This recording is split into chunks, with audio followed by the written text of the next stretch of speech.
Hordoftoota keenya nagaan keenya lafa jirtanitti isin haa qaqqabu. Guyyaa har'aa kana immoo barnoota afaan Oromoo jechoota qeenxee ta'e danoomsuu kan jedhu isiniif qabadhee dhufeera. Jechoota qeenxee ta'anii immoo deebanii immoo baay'ina kan agarsiisan qeenxeedhaa gara danoominaatti yookaan gara baay'ina agarsiisuutti, gara baay'ina mul'isuutti warreen jijjiiran isiniif qabadheen dhufeen jira.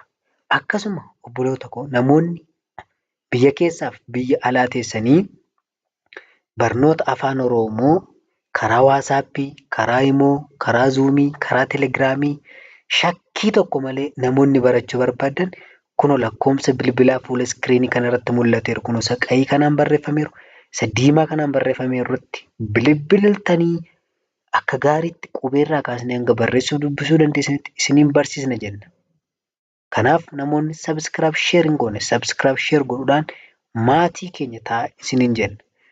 Jechi tokko akkamitti qeenxeerraatii gara danoominaatti yookaan gara baay'inaatti argisiisuu danda'a yoo jennee jechi tokko inni qeenxee ture heddumina yookaan danoomina kan inni agarsiisuu danda'u yookaan baay'ina agarsiisuu kan inni danda'u sagalee dabalataa jechuudha.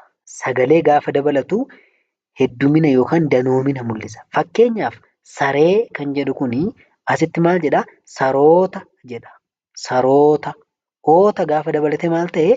Danoomina mul'iseera jechuudha yookaan heddumina yookaan baay'ina mul'iseera jechuudha. Saree kan jedhu saroota yoo jenne baay'ina mul'isa. Saree jechuun tokkodha yookaan qeenxeedha.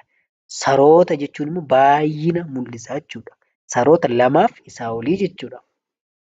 Inni lammaffaarraa harree jedha. Harree. Harreenii qeenxeedha yookaan qeenxeedha. Harroota gaafa jennu immoo oota dabalatee maal godheeraa?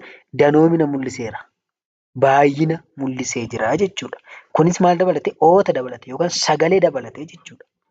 Deebi'ee inni sadaffaan hoolaa jedha. Hoolaa gaafa jedhu hoolaa kan jedhu kun qeenxeedha. Asitti immoo gaafa hoolota gaafa jedhu immoo maal ta'eeraa? Danoomina mul'iseera jechuudha. Maal dabalate? Oota dabalate. Oota kan jedhu sagalee dabalatee baay'ina mul'iseera jechuudha. Deebiin arfeffaa jiru kitaaba jedha.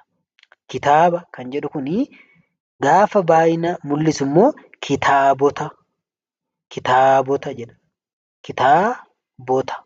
Ota kan jedhu dabalatee danoomina mul'iseera jechuudha. Deebi'ee inni arfeffaanii nama kan jedhu dhala qeenxeedha. Tokko mul'isa jechuudha. Deebi'ee asitti gaafa danoomu immoo namoota jedha. Namoota jechuun lamaaf isa ol kan baay'atanii jiranii jechuudha. Oota dabalate. Kanaaf jechoota akkasii kana beekuu qabdu jechuudha. Kanaaf jechoota armaan gadii waliin haa dubbisnu. Jecha, jecha, jechoota, jechoota. Bineensa, bineensa, bineeyyii, bineeyyii. Hiyyeessa, hiyyeessa, hiyyeeyyii, hiyyeeyyii. Sirba, sirba, sirboota, sirboota. Furtuu, furtuu, furtuulee, furtuulee, furtuulee. Durba, durba, durboota, durboota, durboota. Bara, bara, baroota, baroota. Gartuu, gartuu, gartuulee, gartuulee. Fira, fira, firoota, firoota. Egaa hordoftoota keenya hanga torban mata duree kan biraatti wal arginutti nagaan nuuf turaa isiniin jenna.